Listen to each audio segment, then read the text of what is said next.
Drop the brace.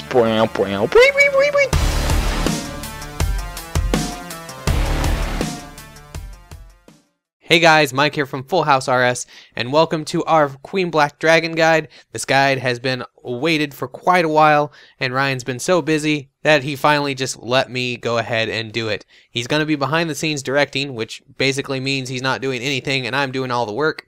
But that's okay, because recently I've been getting into QBD quite a bit from Slayer, and I've gotten quite a bit better at it in the process. So why not give back to the people who watch our videos with this guide for the Queen Black Dragon.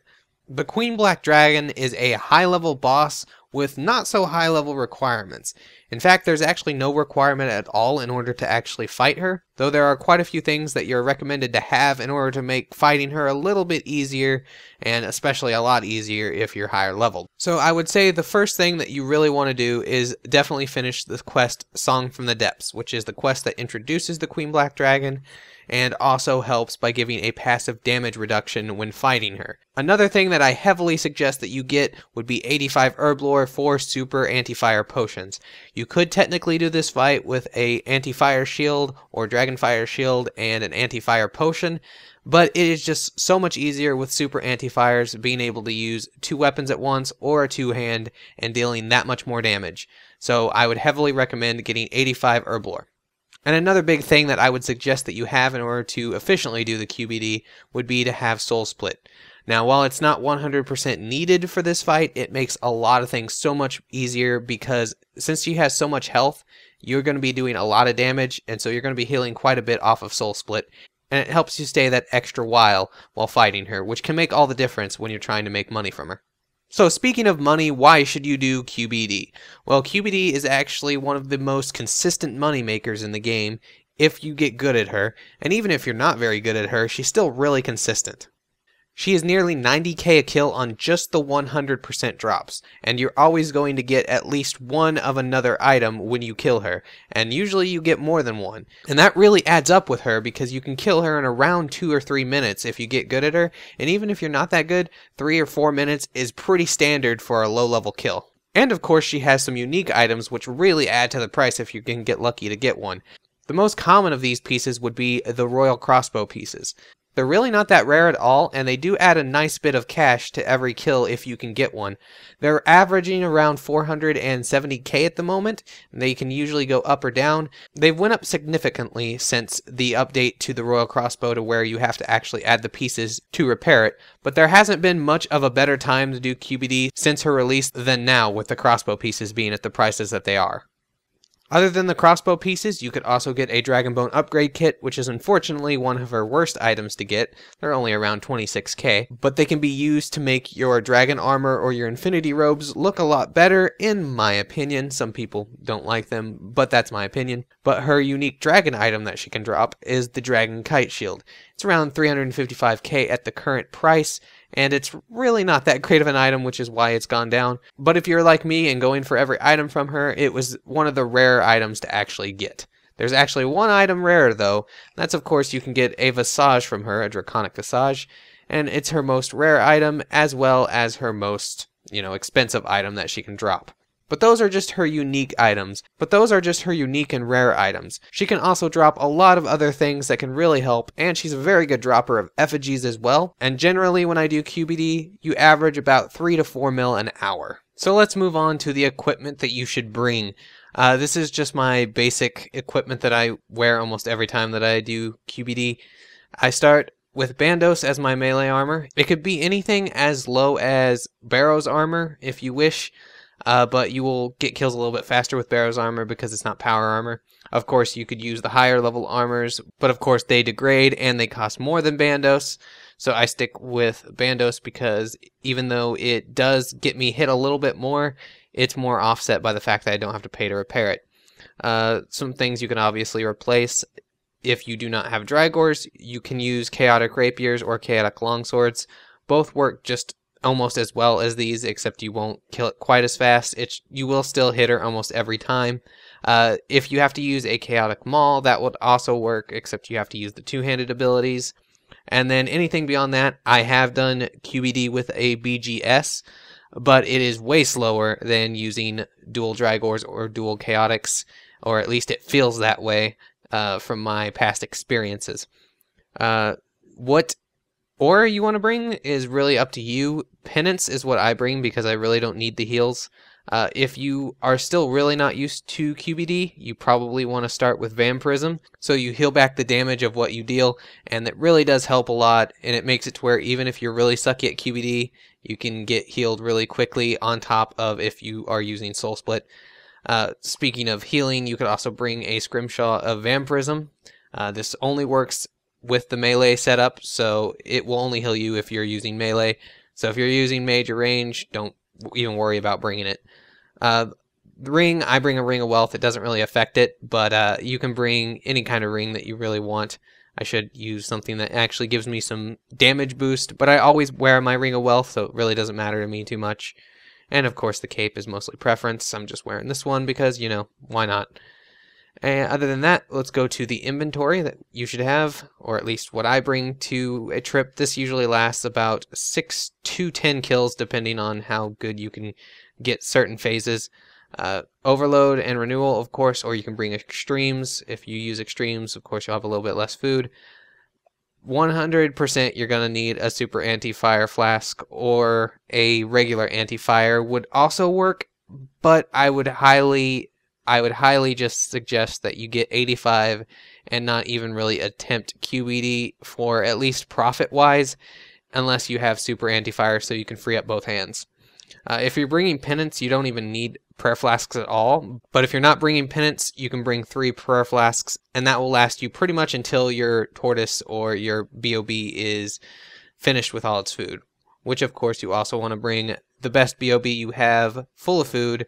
I use sharks because they're relatively cheap for how much they heal, and I use a tortoise because I could also use my pigs. Aggro doesn't affect the QBD. She doesn't actually go after the tortoise because you do so much damage, so you don't have to worry about it dying really, and the fire doesn't hit it at all. So you don't have to bring a yak or a pig, the ones that don't cause aggro. But if you have anything under than a tortoise, you should maybe bring a bunyip. I haven't really, experienced something lower than a tortoise. But yeah, if you do have a tortoise, definitely bring a tortoise full of food.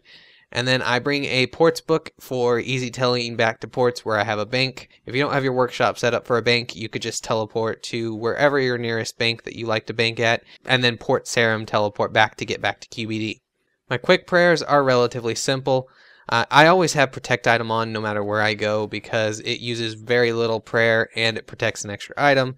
Really good if you have a lot of degrading items. And then I have Soul Split and Turmoil on. Obviously, if you don't have Turmoil, you'll want to use all 3 of the leeching prayers because that's basically what Turmoil is, except Turmoil uses it all in one nice little button. And if you don't have either of those and you're doing it like I was doing before on regular prayers, use Piety, and probably is best for protect from melee if you're meleeing, because you'll already have your range defense from your armor, and then you'll get a little extra melee defense from the protect from melee prayer. QBD is located in the Grotworm Cave, so if you've ever had a Grotworm task, you already know where she is. There are 2 main ways to get there, one of which is using the Captain's Log, which you can get from player-owned ports, and it is my preferred way of getting there because it's instant teleport, and it puts you pretty much right next to it. But another one just as fast, if you want to go unlock it, is to use the Port Serum Lodestone, which, as I'm running towards it, is right down here, just south of the fishing place here, down where Garrett hosts his little fishing shop. And the QED lair is over here. This is where the Grotworms stay, and this is where she is. There's a nice obelisk outside if you want to renew your points. Right here. And if we head inside and down some steps, we only have to go through a few steps because there is a nice little shortcut over here, which will take us right next to the QBD, as well as the mature Grotworms if you ever, have to go do them down here, and you don't want to run all the way down through both levels because who wants to go through both levels? So you just right click, slide down, and right over here we have the QBD portal.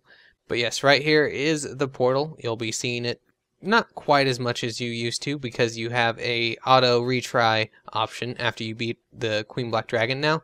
But you can right click and pass through if you don't want to have the little notice when it pops up. You just go right through and you'll be taken to the QBD fight. So now on to the Queen Black Dragon fight itself.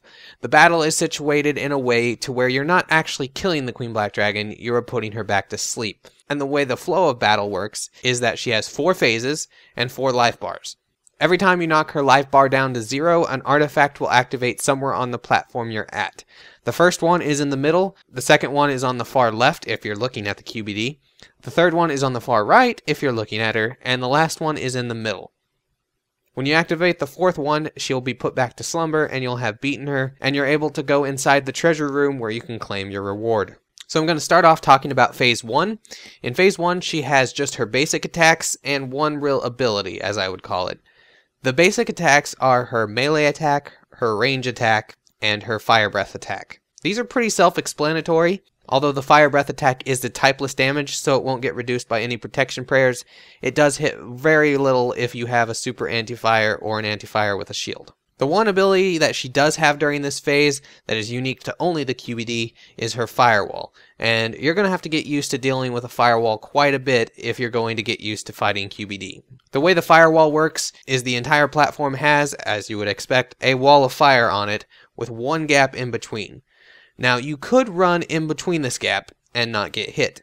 However, there's a faster way of doing that, and that is just by running through the firewall. By running through it, you usually only take 750 damage instead of the 900 usual you would get if you just stood there and took it. However, there is a trick to the firewall that you want to get used to if you're going to be doing QBD a lot. If you are 2 squares away from the firewall and then run back towards it and run through it, basically go back to attack the QBD, you'll actually not take any damage from the firewall. This is because the firewall actually takes up 2 squares of space, and so it hits you twice if you're standing, still. But as you run, you're actually moving 3 squares per tick, so if you can get off those 2 squares at just the right amount of time, you'll actually go right through the firewall without taking any damage. Like I said, this is a very helpful technique, and you want to pretty much master it by the time that you're ready to actually do QBD for profit. I, of course, still mess it up sometimes. It's not a 100% thing, but I can get it most of the time, and it really helps reducing a lot of damage, especially if she wants to get very heavy on the fire waves through the 3rd and 4th phases. At the end of any phase, when the artifact actually becomes active and you have to go and touch it, she will start spitting out grot worms until you actually touch the artifact. On the first phase, this isn't so bad because you can usually get to it before she gets even one out. However, if you do not touch the artifact and, take your sweet time actually getting to it, she will spawn an infinite amount of grot worms. Although I'm sure there's some limit, I waited quite a while here and they just kept spawning and spawning and spawning. And the more grot worms you have, of course, the harder the battle will be, because although they do very little damage, that really adds up over time. In Phase 2, QBD only has one new ability, and that is the spawn of Tortured Souls. Tortured Souls will have a chance of spawning on every phase from now on, but on the 2nd phase, only one will spawn directly south of you. And what they do is, after a few seconds, they let loose a vortex, which will hit you for around 1k damage. For the first phase, the best way to avoid it is just to step south of it, just as it starts to say its text. This is a little hard to time, and it's a little hard to explain the exact timing, but if you do it enough times, it just becomes second nature. The other addition to the fight in the 2nd phase is the fact that she summons 2 firewalls every time she does her firewall attack instead of once. These can both be avoided, just like I mentioned in the 1st phase, by doing the run-through trick. On this phase, it's also worth noting that if you stand on the glowing platforms that the artifacts are on during these phases, you'll actually start to take damage. It hits around 1500 and it does it every few ticks, so you're wanting to hit the artifacts and run off as quickly as possible. Now on the 3rd phase, she gains a few more tricks up her sleeve. First off, when she summons her Tortured Souls, she'll actually summon 2 of them now, and they'll be on both sides of you. But you can deal with them much like you did before by just stepping away from them and letting them hit themselves.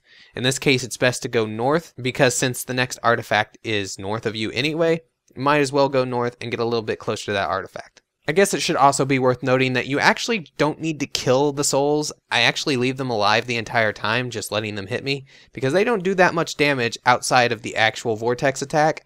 So it's best just to ignore them and let them actually take damage from themselves than to actually waste time killing them. You should spend all your time attacking the Queen Black Dragon.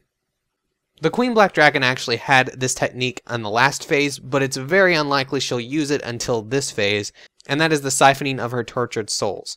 A fiery tornado will appear in the middle of the platform, and she'll start siphoning her HP from the live souls. Now you would think you'd want to actually kill them because of this, but the fact that you can actually out-hit most of the damage that she's healing back, you just ignore the vortex basically and hope that you can out-hit her.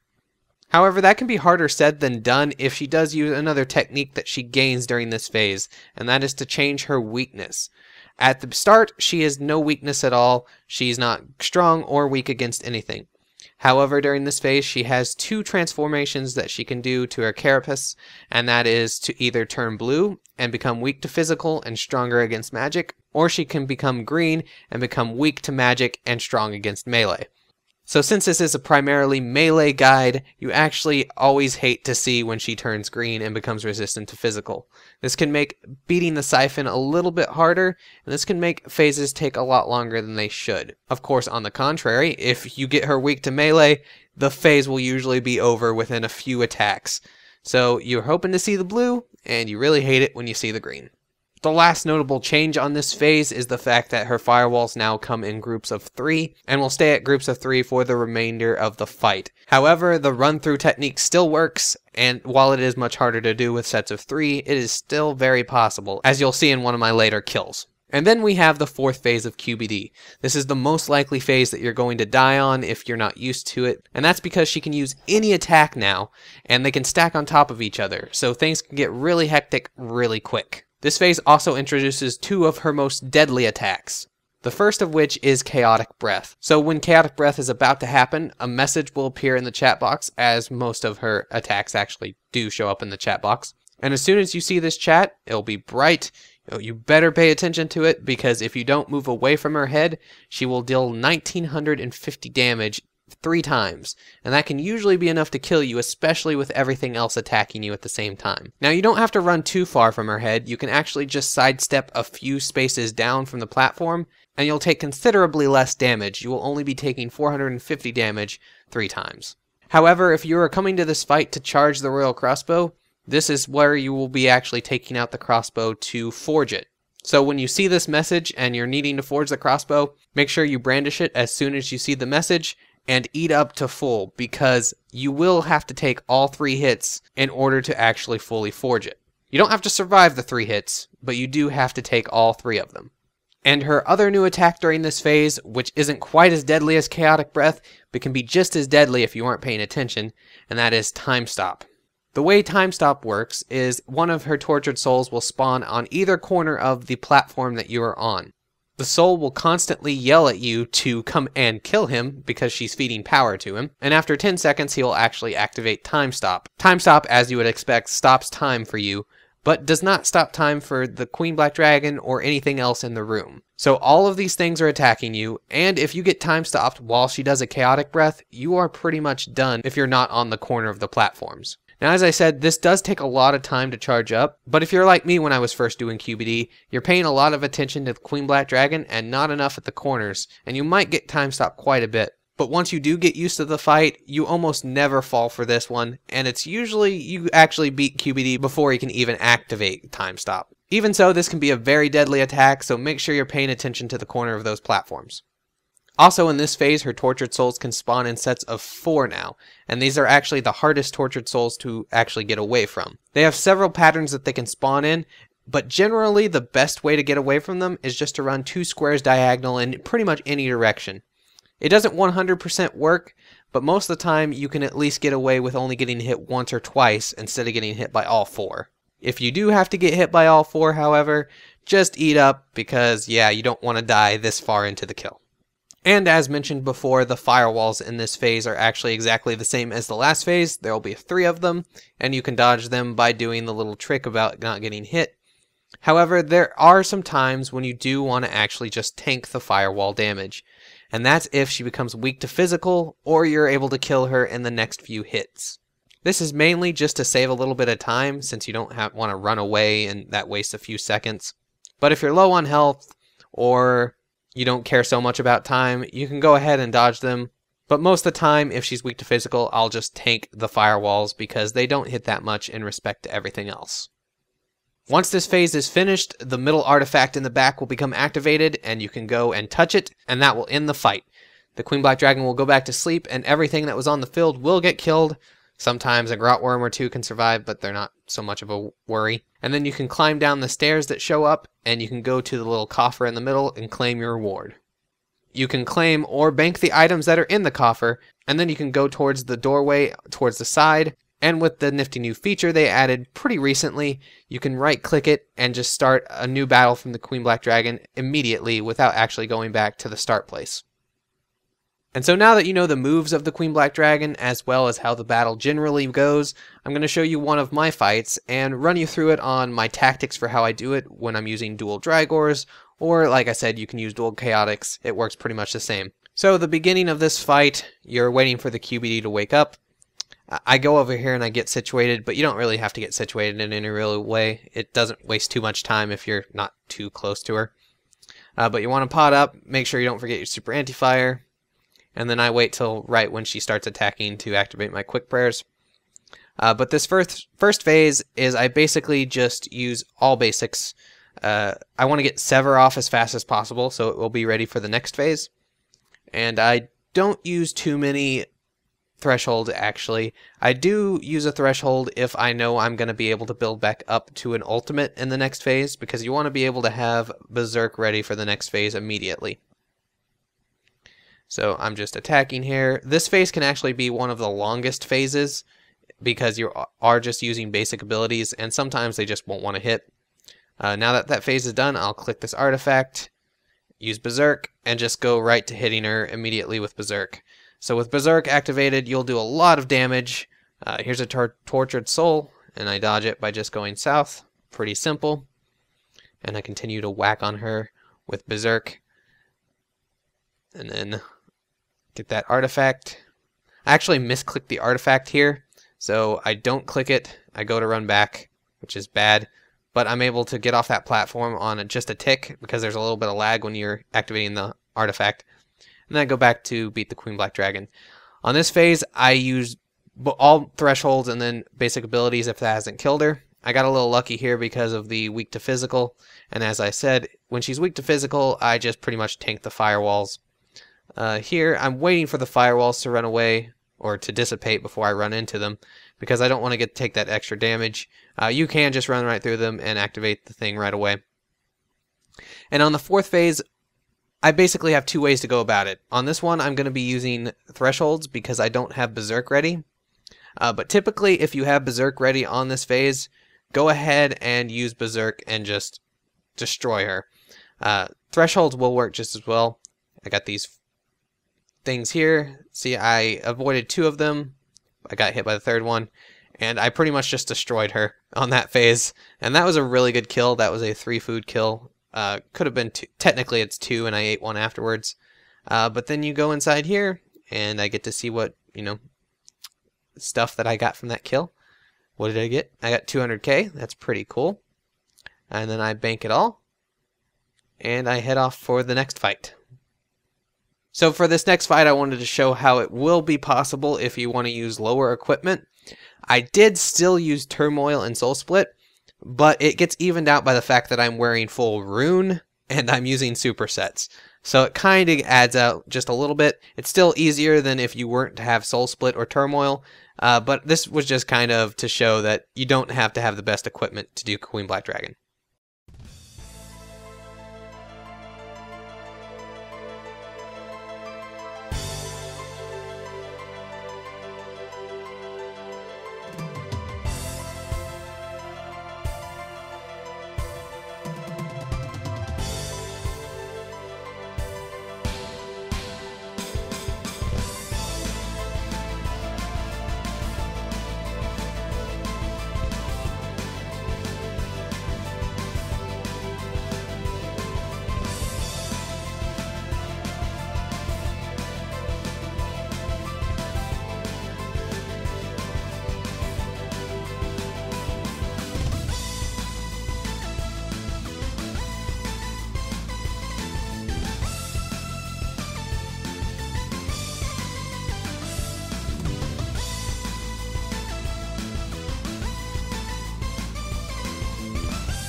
And that's about all you really need to know for the Queen Black Dragon. I thought it'd be interesting to show you how much I made from just getting the clips for this video. So I did about 11 kills, and here's how much money I made. It's really not that bad. It's about, 2.4 mil. It's not that bad for...